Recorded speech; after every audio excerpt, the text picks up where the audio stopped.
ఈరోజు మేము చూస్తే నేను ఇంత మునిపే పవన్ కళ్యాణ్ గారు కూడా ఒక మాట చెప్పారు, చాలా మంచి మాట కూడా.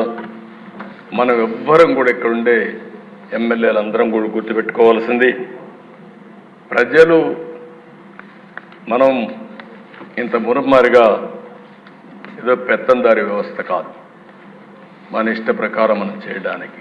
నేను అందుకనే మా వాళ్ళని చాలా స్పష్టంగా అడుగుతున్నా, ఇప్పుడు కూడా మళ్ళీ అపీల్ చేస్తున్నా పోలీసులు కూడా, నేను ఎక్కడైనా పోతే సెక్యూరిటీ కోసం ఒక్క నిమిషం మీరు ట్రాఫిక్ ఆపి పంపించండి.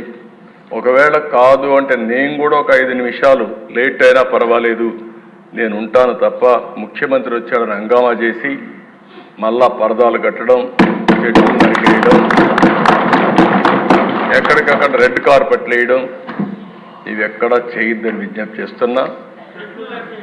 చెట్లు నరికేయడం, ఇంకో పక్కన షాపులు మూసేయడం, స్కూల్స్ మూసేయడం, ఆ స్కూల్ బస్సులన్నీ పంపించడం, హౌస్ అరెస్టులు చేయడం, అక్కడ పోతే అన్ని పార్టీ వాళ్ళని హౌస్ అరెస్టులు చేసి ఎవరిని రోడ్డు మీదకి రాకుండా చేయడం. ఏం పర్వాలేదు, నా మీద ఒక రాయి వేసినా భరించడానికి సిద్ధంగా ఉన్నా. ఆ భరింపు ప్రజా తీర్పుకు, ప్రజా ఒక రివోల్ట్కి దోహదం చేసే విధంగా చేస్తాను తప్ప భయపడే పరిస్థితి ఉండదు. కాబట్టి ఎవ్వరు కూడా అలాంటి చేయొద్దని చెప్పి కోరుతున్నా.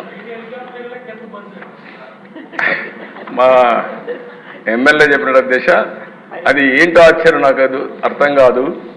ఎందుకు ఆ పైశాచిక ఆనందం కూడా నాకు అర్థం కాదు. హెలికాప్టర్ పైన పోతుంది, రోడ్డు అంతా బంద్, అంటే చెట్లు నరికేయడం, అంటే పైన పోయి హెలికాప్టర్ కూడా చెట్లు అడ్డం వచ్చాయి. ఆ దిశ చాలా జరిగాయి.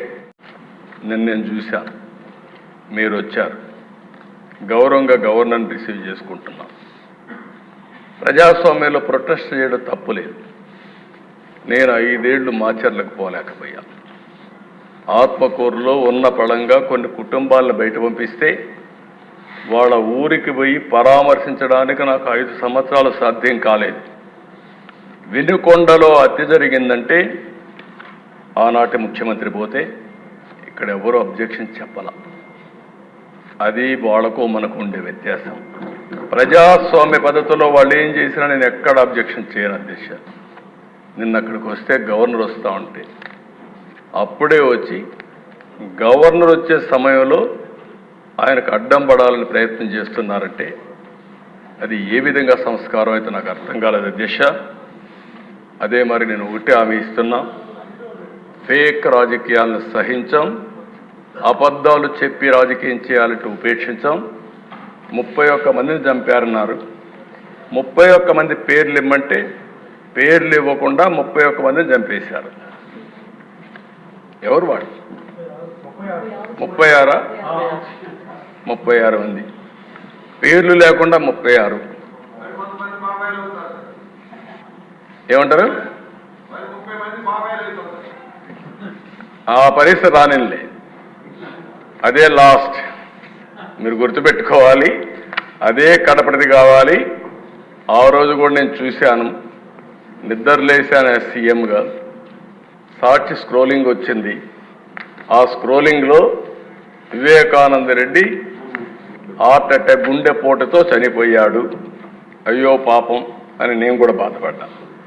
అంటే ఒక ముఖ్యమంత్రిని కూడా మభ్యపెట్టగలిగారు. ఈరోజు రాష్ట్ర ప్రజానీకం గుర్తుపెట్టుకోవాల్సిన అవసరం ఉంది.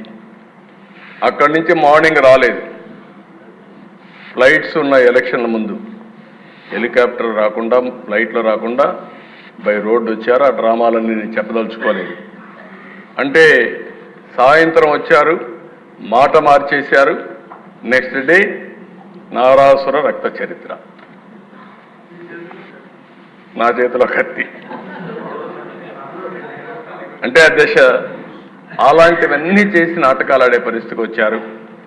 ఏదేమైనా ఇలాంటి సమస్యలన్నిటికీ ఒకటే మార్గం, ప్రజా చైతన్యం, ప్రజల్ని అప్రమత్తం చేయడం తప్ప వేరే మార్గం లేదు. తప్పకుండా నేను ఒకటే చెప్తున్నా, ఫేక్ రాజకీయాలు సహించాం. ఎవరి బెదిరింపులకు భయపడే పరిస్థితిలో ఈ ప్రభుత్వం లేదని మరొకసారి హెచ్చరిస్తున్నా, గట్టిగా చెప్తున్నా. లా అండ్ ఆర్డర్ పరిరక్షిస్తాం. లా అండ్ ఆర్డర్ని ఎవరు వైలేట్ చేసినా, ఎవరు వాళ్ళ చేతుల్లో తీసుకోవాలన్నా వాళ్ళందరినీ నిర్మోహమాటంగా హ్యాండిల్ చేస్తాం. మత ఘర్షణల్ని, ఫ్యాక్షన్ రాజకీయాల్ని, రౌడీల్ని, తీవ్రవాద సమస్యని పరిష్కారం చేసే చరిత్ర ఇక్కడుండే మాది.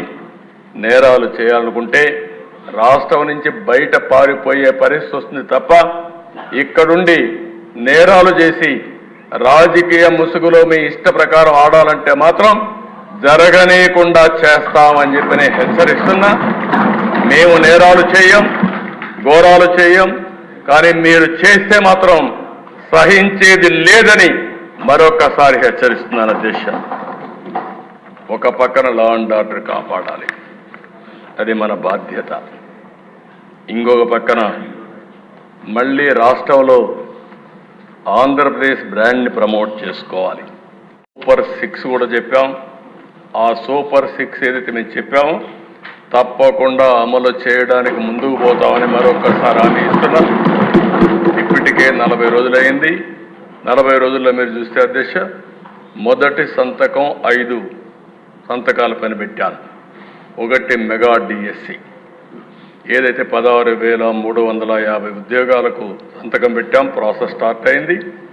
వీలైన తొందరలో ఒక పద్ధతి ప్రకారం అది పూర్తి చేసే బాధ్యత ఈ ప్రభుత్వాన్ని.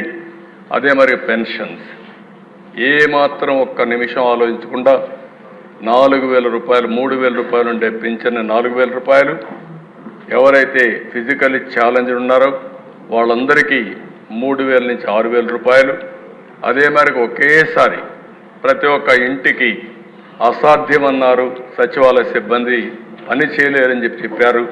కానీ ఇది సాధ్యమని నిరూపించి ఒకే రోజు పెన్షన్లు ఇచ్చిన ఘనత కూడా ఈ ఎన్డీఏ ప్రభుత్వాన్ని. అది కూడా పూర్తి చేశాం. ఇంకొక పక్కన అధ్యక్ష, అన్నా క్యాంటీన్ 5 రూపాయలకే అన్నం పెట్టే కార్యక్రమం ఆగస్టు 15 నుంచి కనీసం 100 క్యాంటీన్లో ప్రారంభమవుతుంది. మిగిలినటన్ని కూడా మళ్ళా రోల్అవుట్ చేస్తాం.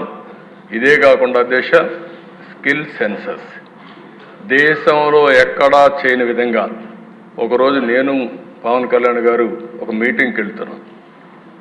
ఆ రోజు మాటల్లో వచ్చినప్పుడు వారు ఒక మాట అన్నారు, ఎందుకు మనం స్కిల్ సెన్సస్ చేయకూడదని అడిగారు. నేను ఇమ్మీడియట్గా ఆయన చెప్పంగానే is a very good idea, ఇప్పుడే అనౌన్స్ చేస్తానని ఆ మీటింగ్లో అనౌన్స్ చేశాను. అక్కడి నుంచి స్కిల్ సెన్సస్ కూడా సంతకం పెట్టాం. ఇవేవైతే 5 సంతకాలు పెట్టామో ఆ 5 ల్యాండ్ టైటిలింగ్ యాక్ట్, ఇది భయంకరమైన యాక్ట్. ఈరోజు రేపు మీరు చర్చిస్తారు. ఈరోజు ఇంట్రడ్యూస్ చేశారు, రేపు చర్చ చేస్తారు. ఒక దుర్మార్గుడు అధికారంలోకి వస్తే ప్రజల ఆస్తులకు కూడా ఏ విధంగా రక్షణ ఉండదో ఈ ల్యాండ్ టైటిలింగ్ యాక్ట్ అనేది ఒక ఉదాహరణ. ప్రజల్లో ఆ అపోహలు వచ్చే పరిస్థితికి వచ్చింది. ఇవన్నీ కూడా ఒక సుపరిపాలనకు మారు పేరుగా ఈ ఎన్డీఏ గవర్నమెంట్ ఉండాలని రాష్ట్రంలో నేను మనస్ఫూర్తిగా కోరుకుంటూ, కష్టాలున్నాయి, ఇబ్బందులున్నాయి, ఒకే రోజు మేము మొత్తం తీరుస్తాం చెప్పలేం, కానీ కష్టపడే ధైర్యం ఉంది.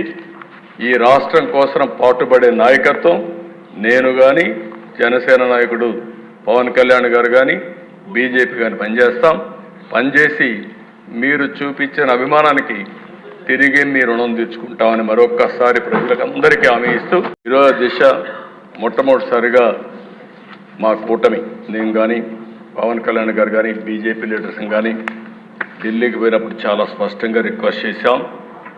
అందుకే మొట్టమొదటిసారిగా 5 సంవత్సరాల తర్వాత మీరు చూస్తే కేంద్ర బడ్జెట్లో ఆంధ్రప్రదేశ్ రాష్ట్రానికి తగిన గుర్తింపు వచ్చింది. దీంతో ఒక నమ్మకం పెరిగే పరిస్థితికి వచ్చింది. అమరావతి క్యాపిటల్కి special finance support multilateral development agency ద్వారా దగ్గర ఒక 15,000 కోట్ల రూపాయలు ఇవ్వడానికి కేంద్రం ప్రతిపాదన పెట్టింది. ఈరోజే బడ్జెట్లో కూడా ఫైనాన్స్ మినిస్టర్ గారు చాలా స్పష్టంగా చెప్పారు. రెండవ దిశ పోలవరం, ఏదైతే ఈ దుస్థితికి కారణం ఇప్పుడిప్పుడే రిపోర్ట్ కూడా ఇచ్చారు. ఆ రిపోర్ట్ ప్రకారం ప్యారలల్ డయాఫామ్ వాల్ కట్టాలని. దాన్ని రిపేర్లు చేస్తే కుదరదని చెప్పి ఇచ్చారు. అది కూడా పూర్తి చేస్తే వీలైనంత తొందరలో మేము పూర్తి చేస్తాం పోలవరం అని కేంద్రం ముందుకు వచ్చింది. దీనికి మనస్ఫూర్తిగా ధన్యవాదాలు తెలియజేసుకుంటున్నా.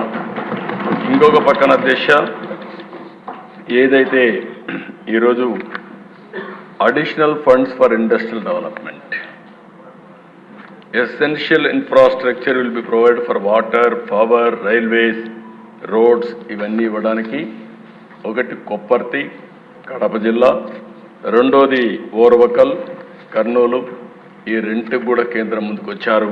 ఇది శుభ పరిణామం. దీనికి మనస్ఫూర్తిగా అభినందిస్తున్నాను.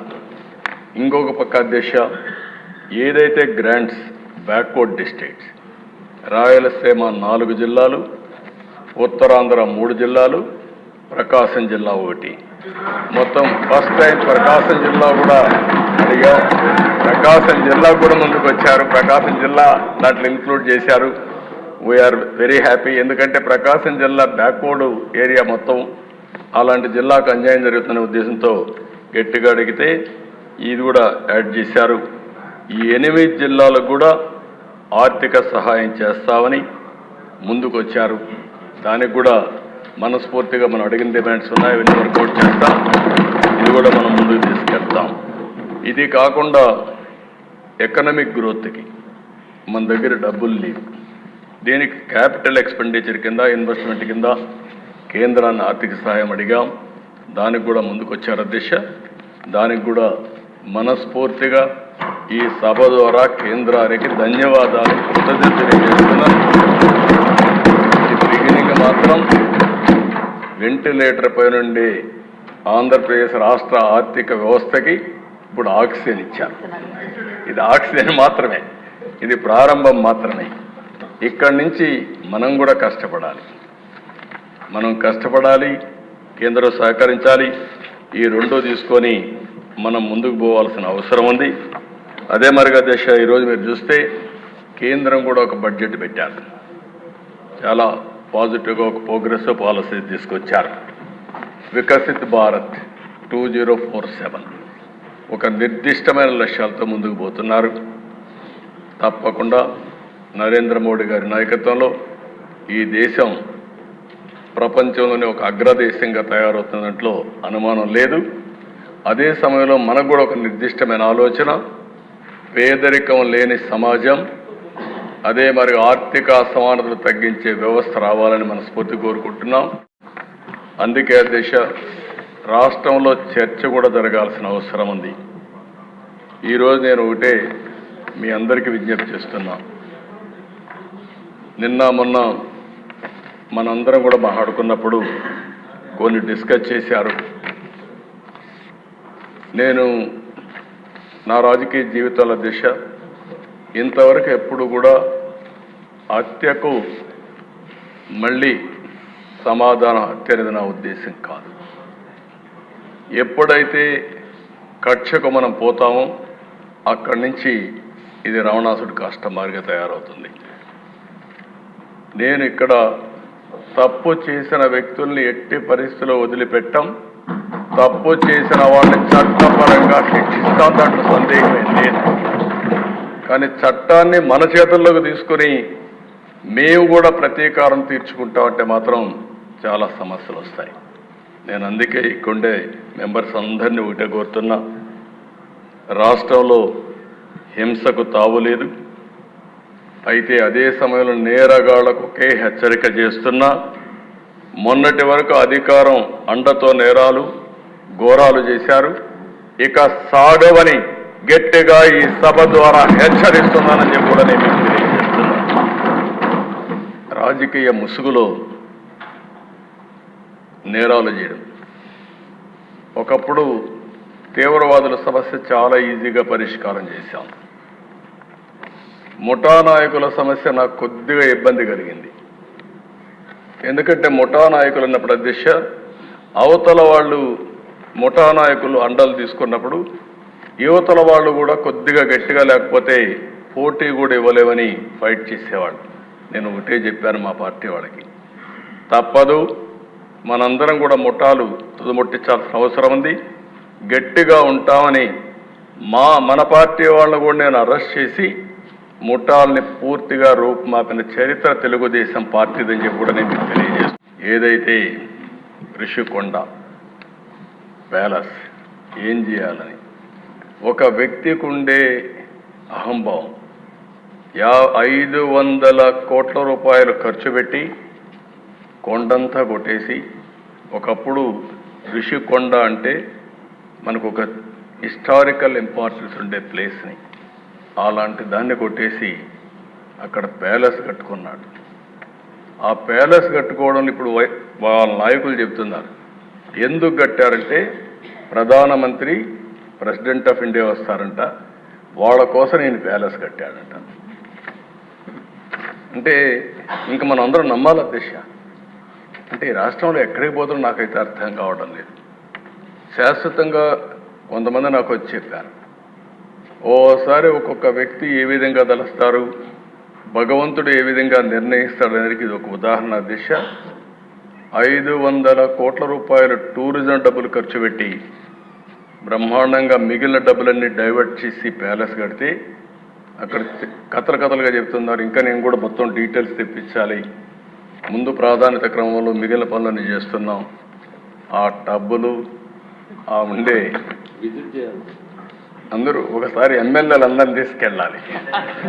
ఒకసారి హౌస్ కమిటీ అంతా ఈ అసెంబ్లీ అయినాక అందరూ వెళదాం, మీతో కూడా కలిసి నేను కూడా చూస్తాను ఎందుకు కట్టారు ఆ ప్యాలెస్ ఏం చేయాలనో కూడా నాకు అర్థం కావడం లేదు. ఇప్పుడు ఎవరికి ఇవ్వాలి, ఏం చేయాలి, ఎట్లా ఉపయోగించాలని కొంతమంది సజెస్ట్ చేశారు అధ్యక్ష. ఆ ప్యాలెస్లో టూరిజానికి ఇమ్మని, టూరిజానికి ఇస్తే ఎంత డబ్బులు అవుతుందో నాకు తెలియదు, కాబట్టి దానిపైన కూడా మీరు సూచనలు ఇవ్వాలి. ఇక్కడ కూడా ప్రజావేదిక కూల్చేశారు. 7 స్టార్ హోటల్, దానికి మేనేజ్మెంట్ మీకే ఇస్తాం, ఆ వడ్డీ అయినా వసూలు చేసి మాకు ఇవ్వండి. మీరు ప్రజాధనం అది ఎంత డబ్బులు వస్తుందో చూసుకుంటే ఒక 7 స్టార్ 9 స్టార్ హోటల్ కూడా ఏం పనిచేయవు అక్కడ.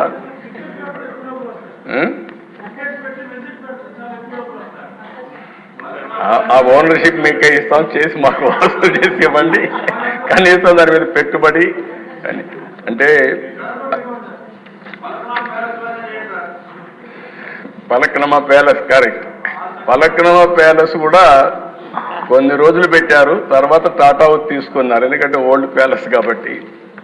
ఏదేమైనా అది కూడా నేనే అప్పట్లో దోహదం చేశాం, ప్రజలకు ఉపయోగపడుతుందని. మీరు కూడా ఆలోచించండి. 2 విషయాలు నాకు సజెషన్స్ ఇచ్చారు. ప్రజావేదిక కూల్చారు, అక్కడున్న డెబ్రిస్ కూడా తీయలేదు. అందరూ చెప్పింది దీన్ని తీయద్దండి, ఇక్కడి నుంచే అమరావతి కక్షగా అభివృద్ధి చేయడానికి ముందుకు పోదాం, ఇది ఇట్లే ఉండాలని చెప్పారు. తప్పకుండా అట్లే పెట్టడానికి ప్రయత్నం చేస్తాం. ఇది కూడా రిషికొండ మీద ఉండే ప్యాలెస్ని ఏం చేయాలో మీరు కూడా ఆలోచించండి. దాన్ని కూడా శాశ్వతంగా మనం ఏం చేయాలో ప్రజలకు కూడా పెట్టే పరిస్థితిని చేద్దాం. బాధితుల్నే నిందితులు చేశారు, తప్పు చేయలేదు వీళ్ళు, కానీ వీళ్ళే వాళ్ళని కొడతారు, తప్పుడు కేసు పెడతారు. అలాంటివి కూడా చేసే పరిస్థితి వచ్చారు. ఇంకొక పక్కన సిబిఐ కూడా పనిచేయలేని పరిస్థితి రాష్ట్రంలో. నేను అడుగుతున్నాను అధ్యక్ష, ఇప్పుడైనా సరే ఢిల్లీకి పోయారు, ఓ కిల్డ్ బాబాయ్, ఇది నా క్వశ్చన్ ఫస్ట్ నుంచి ఇప్పుడు అడుగుతున్నా మళ్ళీ, ఓ కిల్డ్ బాబాయ్ ఎవరు సమాధానం చెప్పారు? విజయ్ కుమార్ రాజు గారు, విష్ణుకుమార్ రాజు గారు, మీరు చెప్పాలి ఇప్పుడు.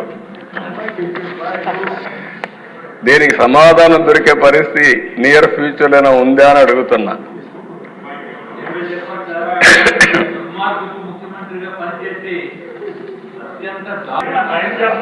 మెంబర్స్ అందరూ కూడా దిశ, మేము ఎలక్షన్లో క్వశ్చన్ చేసిందే ఓ కిల్డ్ బాబాయ్ అని, ఇంకా జవాబు రాలేదు. తొందరలో జవాబు కూడా వస్తుంది, దాంట్లో సందేహం లేదు. అధ్యక్ష, ఇది ఒక కేస్ స్టడీ. నేను 40 ఏళ్ళు రాజకీయాల్లో ఉన్నా, 14 ఏళ్ళు సీఎంగా ఉన్నా. నేను చాలామంది ముఖ్యమంత్రులను చూసా. ఇప్పుడే విష్ణుకుమార్ రాజు చెప్పినట్టు ఒక వ్యక్తి ఏ విధంగా చేస్తాడో వివేకానంద రెడ్డి మర్డర్ ఒక ఎగ్జాంపుల్. ఎన్ని ట్విస్టులు తిరిగాయో రెండో ఎగ్జాంపుల్. కడాన ఎవడైతే అక్కడ సిఐ సీన్లో ఉన్నాడో మర్డర్ జరిగిన తర్వాత ఫస్ట్ వెళ్ళాడు. ఈ క్లీన్ చేసే ఆపరేషన్స్ అన్ని చూసిన తర్వాత అతను సిబిఐకి ఇన్ఫర్మేషన్ ఇవ్వడానికి సిద్ధపడితే ప్రభుత్వ దుర్వినియోగంతో అతనికి ప్రమోషన్ ఇచ్చి సిఐ నుంచి డిఎస్పీ తిరిగి సిబిఐ పైనే ఆరోపణ చేసే పరిస్థితికి వచ్చారు. అధ్యక్ష, ఇన్వెస్టిగేషన్ ఆఫీసర్ పైన కేసు పెడితే సిబిఐ, ఆ ఇన్వెస్టిగేషన్ ఆఫీసర్ హైకోర్టు పోయి బెయిల్ తీసుకునే పరిస్థితికి వచ్చారు. ఇది రాష్ట్ర చరిత్రలో ఎప్పుడు చూడలే. ఇవన్నీ దేశ చరిత్ర ప్రపంచంలో కూడా జరుగుండవు. ఈ దేశంలో కాదు, వేరే ప్రపంచంలో ఎక్కడా జరగవు. నేరస్తుడు ఎంత పవర్ఫుల్ అంటే అధ్యక్ష, నేను అదే ఎప్పుడు చెప్పేవాడిని, నేరస్తుడే ముఖ్యమంత్రి అయితే పోలీసులు కూడా నేరస్తులకు ఇంక వంతన పడే పరిస్థితికి వస్తే ఏం జరగాలో జరిగాయి. అధ్యక్ష, సిబిఐ లాంటి సంస్థ వివేకానంద రెడ్డి మర్డర్లో ఉండే నిందితుడిని అరెస్ట్ చేయడానికి పోయి మేము అరెస్ట్ చేయలేమని తిరిగి వచ్చారంటే కెన్ యు ఇమాజిన్ అధ్యక్ష? తర్వాత కూడా అరెస్ట్ చేయలేదు. ఇప్పటికి కూడా కాదు, బెయిల్ వచ్చే వరకు అరెస్ట్ చేయలేదు. అంటే దీన్ని ఏ విధంగా అభివర్ణించాలనో అర్థం కాని పరిస్థితి. అంటే ఏం చేస్తారో కూడా మనం గుర్తుపెట్టుకోవాల్సిన అవసరం ఉంది అధ్యక్ష. అది అయిన తర్వాత కోడికత్తి డ్రామా చూసాం, గులకరాయి డ్రామా చూసాం. కోడికత్తి డ్రామా పనిచేసింది కానీ గులకరాయి డ్రామా పనిచేయలేదు. అప్పటికి అర్థమైపోయింది ప్రజలకి. అందుకే మొత్తం వన్ సైడ్గా ఓట్లేసే పరిస్థితికి వచ్చారు. అధ్యక్ష, ఇది ఒక కేస్ స్టడీ కూడా. వ్యవస్థల్ని ఏ విధంగా విధ్వంసం చేశారు, ఒక పాలకుడు ఏ విధంగా అహంకారంతో విర్రవీగిపోయాడు, అసమర్థత, అవినీతి, విధ్వంసంతో వ్యవస్థల్ని ఏ విధంగా నాశనం చేశారు, రాష్ట్రం యొక్క బ్రాండ్ ఇమేజీ ఏ విధంగా దెబ్బతీశారు, మంచి రాష్ట్రాన్ని ఏ విధంగా సర్వనాశనం చేశారు, రాజధాని కళ చంపేశారు. అమరావతి దేవతల రాజధాని. అలాంటి అమరావతి నిన్నటి వరకు ఏమైందో మనం చూసాం. ఈరోజు మళ్ళీ కేంద్రం 15,000 కోట్ల రూపాయలు ఆర్థిక సహాయం చేయడానికి ముందుకొచ్చారు, బడ్జెట్లో పెట్టారు. అందరి ముఖాల్లో చూస్తే ఆనందం కనపడుస్తూ ఉంది. అంటే మళ్ళా మంచి రోజులు ప్రారంభమయ్యాయనే ఆశ ఈరోజు వచ్చిందంటే ఏ విధంగా జరిగిందని మనం చూసాం. ఈరోజు అమరావతి పూర్తయింటే దిశ 2-3 లక్షల కోట్ల రూపాయలు ప్రజా సంపద మనకు వచ్చుండేది. అప్పులు చేసే అవస్థ తీరేది. అలాంటి రాజధాని పోయింది. జీవనాడి పోలవరం 72% పూర్తయింది. 2020 నాటికి 21 నాటికి పూర్తి అయిపోయిండేది. ఆ దిశ కావాలని కాంట్రాక్ట్ను మార్చడం, అదే మరి ఆఫీసర్లు మార్చడం, రివర్స్ టెండరింగ్ పెట్టడం, కడాన అతి ముఖ్యమైన జీవనాడైనటువంటి ఈ పోలవరాన్ని గోదావరిలో కలిపేయడం. ఇప్పుడు మళ్ళీ డయాఫామ్ వాల్ నుంచి స్టార్ట్ కావాలి. కాఫర్ డ్యాముల నుంచి మళ్ళా మనం పని ప్రారంభించాలి. ఇది కూడా మనం మనస్ఫూర్తిగా ధన్యవాదాలు చెప్పాలి. కేంద్రం ఈరోజు బడ్జెట్లో చెప్పినప్పుడు పోలవరాన్ని వీలైనంత తొందరలో పూర్తి చేస్తామని నిర్దిష్టమైన హామీ ఇచ్చారు. వారికి మనస్ఫూర్తిగా ధన్యవాదాలు తెలియజేస్తున్నాను. వ్యవసాయ శాఖ పూర్తిగా మూతపడిపోయింది. కాలువల్లో పూడిక తేలేని పరిస్థితి. అదే మరి ఎక్కడికక్కడ డ్రైన్స్ ఉంటే డ్రైన్స్ కూడా పూడిక తీయకుండా ఎక్కడికక్కడ రాష్ట్రంలో వర్షాలు పడితే పొలాలన్నీ మునిగిపోయే పరిస్థితి వచ్చింది. ఇంకో పైన దిశ ఇరిగేషన్ వ్యవస్థ చిన్నాభిన్నం అయిపోయే పరిస్థితికి వచ్చింది. ఒక్క ప్రాజెక్ట్ పూర్తి కాలేదు. ఇంకో పక్కన చూస్తే ఉండే ప్రాజెక్టుల్లో గేట్స్ కూడా గ్రీస్ పెట్టలేని పరిస్థితి.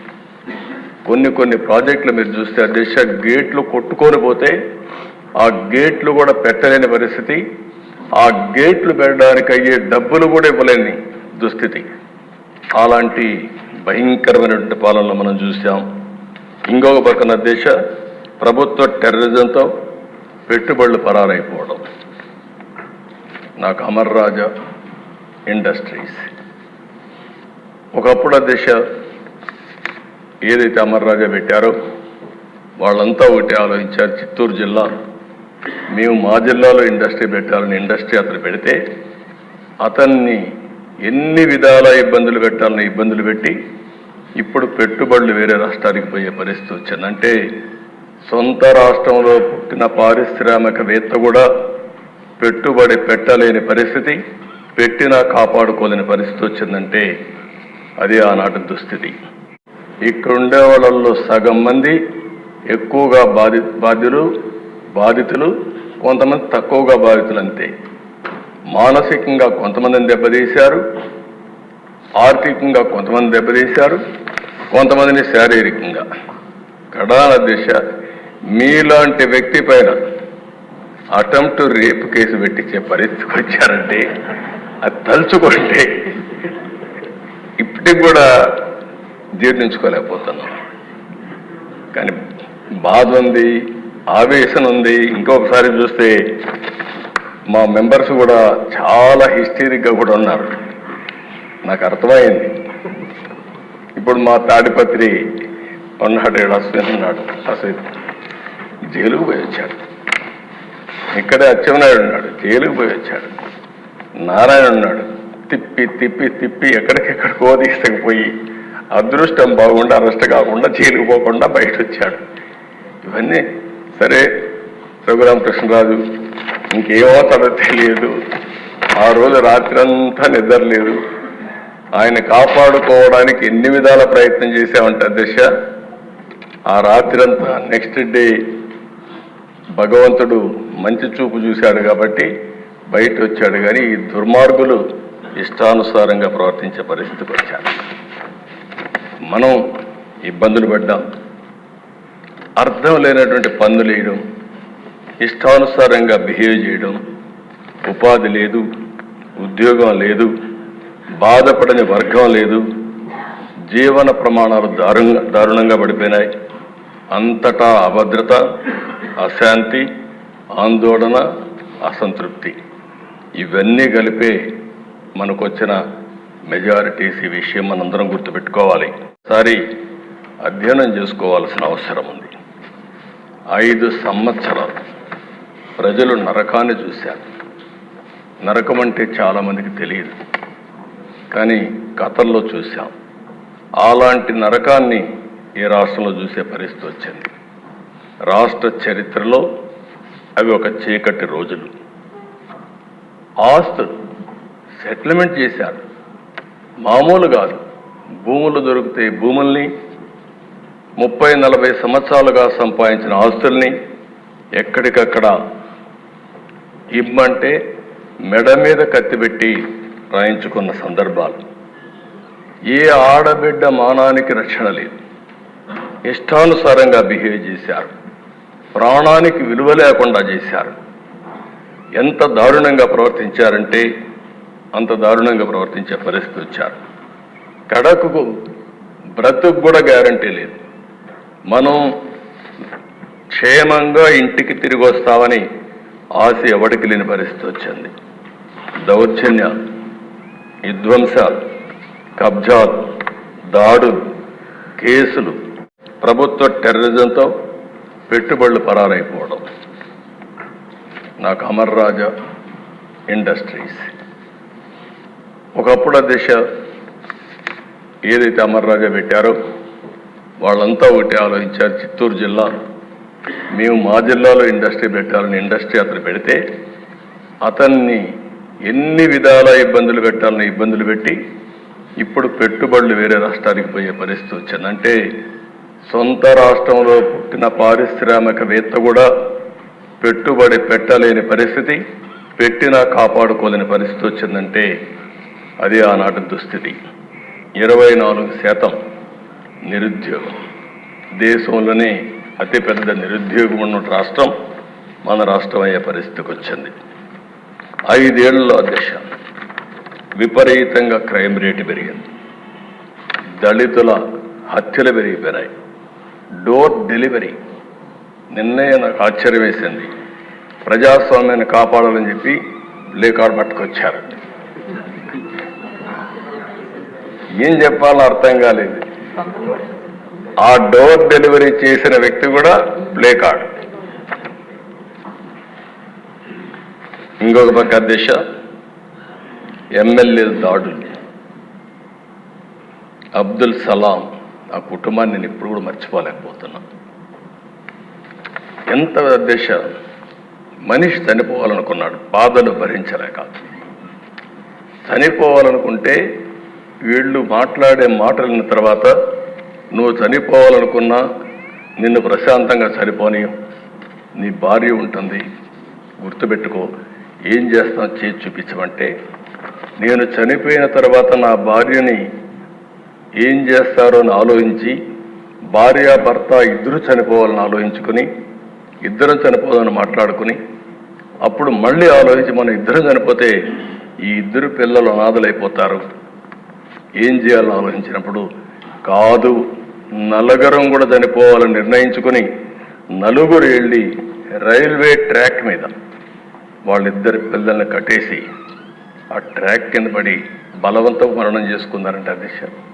ఇది సాధ్యమే. ఎంత నిస్సహాయ స్థితి. ఈ విషయం మనం గుర్తుపెట్టుకోవాల్సిన అవసరం అది జరిగితే పరామర్శించినటువంటి ఆనాటి ముఖ్యమంత్రి నిన్న అదే పార్టీకి ఒకప్పుడు చెందిన ఇద్దరు వ్యక్తులు ఈరోజు ఒక అతను వ్యక్తిగత కారణాల వల్ల చంపితే దాన్ని రాజకీయం చేస్తూ ఢిల్లీకి పోయి ఈరోజు ఈ సభకు రాకుండా, సభకు వచ్చే ధైర్యం కూడా లేదు. అంటే చేసిన పనులు ఏమైనా ఉంటే చెప్పడానికి వస్తారు కానీ అది చేసే పరిస్థితి వచ్చారు. అధ్యక్ష డ్రైవర్ సుబ్రహ్మణ్యం, డాక్టర్ సుధాకర్ ఇప్పటికి కూడా జ్ఞాపకం. అధ్యక్ష సుధాకర్ ఏమడిగాడు?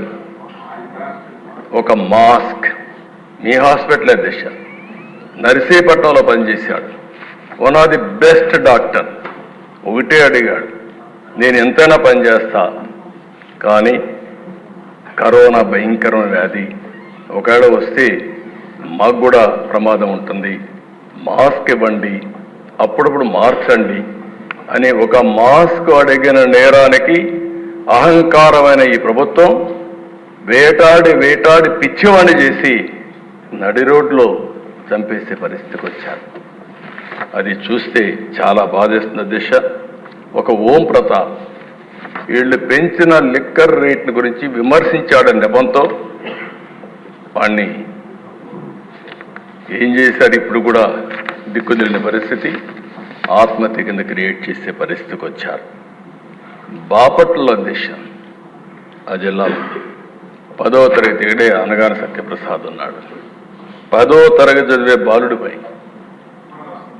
అమర్నాథ్ ఆయన చేసిన పని ఏంటి అధ్యక్ష? అక్కని అవమానిస్తున్నారు, ఎకిల్ చేస్తున్నారు. ఆ అమ్మాయి మానసికంగా చాలా బాధపడతా ఉంది అని ఇంటికి వచ్చి చెప్పిన నేరానికి దారిలో పోతా ఉంటే పెట్రోల్ పోసి తగలబెడితే, పెట్రోల్ వేసి తగలబెట్టిన వాళ్ళకి రక్షణ ఇచ్చే పరిస్థితి వచ్చారు తప్ప ఆ కుటుంబాన్ని కాపాడే పరిస్థితి లేకుండా పోయింది. ఇప్పుడే జూన్ 4వ తారీఖు వచ్చిన ఎన్నికల ఫలితాలు ఒక కొత్త చరిత్రను సృష్టించాయి. ప్రజా చైతన్యానికి నిదర్శనంగా నిలిచాయి.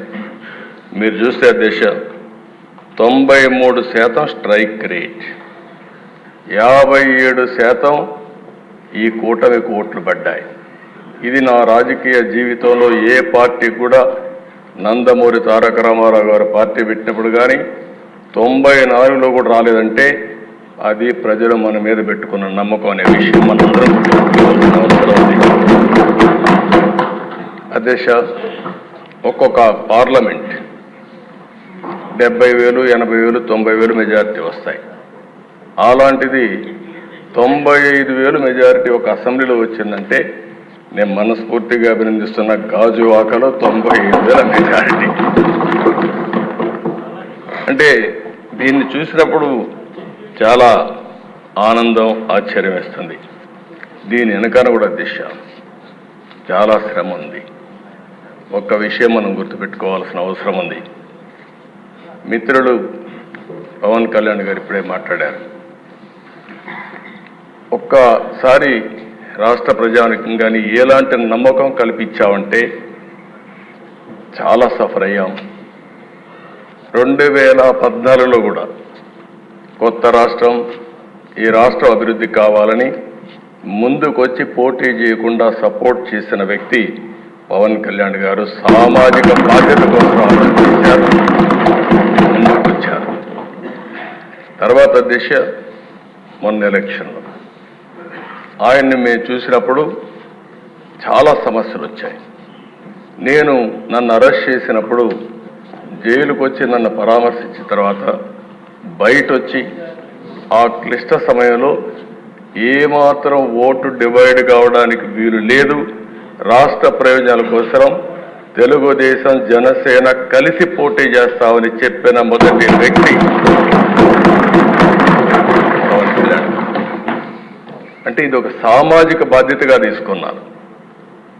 రాజకీయంలో అరుదైన సంఘటన ఇది.